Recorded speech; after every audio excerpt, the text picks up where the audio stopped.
Hey everyone, it's Justin again, and in this video, we're going to go through a few more examples of solving inequalities. Alright, so let's go ahead and hop in with this example. We want to know what values x could be in order to make negative 15x plus 4 be less than 49. So we need to isolate the variable on one side. Since variables are only on the left here, let's just move the constant to the right and subtract 4 from both sides. Now the right side is 45. Now we divide by negative 15, and remember, when you multiply or divide by a negative, all the signs flip. Negatives become positives, positives become negatives, and less thans become greater thans. So x has to be greater than negative 3. So let's test it using the easiest number to plug in above negative 3, 0. Since multiplying by 0 automatically zeroes out, we get that 4 is less than 49, which is obviously correct.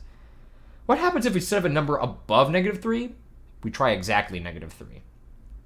Negative 3 by negative 15 is positive 45, plus 4 is 49. So we get that 49 is less than 49, which obviously isn't right because a number can't be less than itself. So when we say that x is greater than negative 3, we really mean it. The only numbers that work are those above negative 3, not equal to or less than. Here's our next example. Remember, solving an inequality is just like solving an equation. You just have to keep an eye on which way the sign goes. So first, we should simplify the left side by distributing 3 times x is 3x, 3 times 2 is 6. Now we combine the like terms, 6 and 3.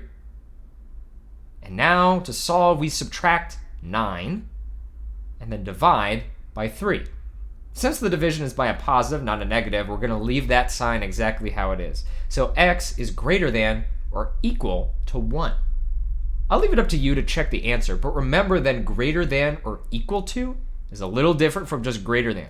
We could plug in any number above 1 to check our answer, or we can plug in exactly 1. For this next example, first you want to add 21 to both sides.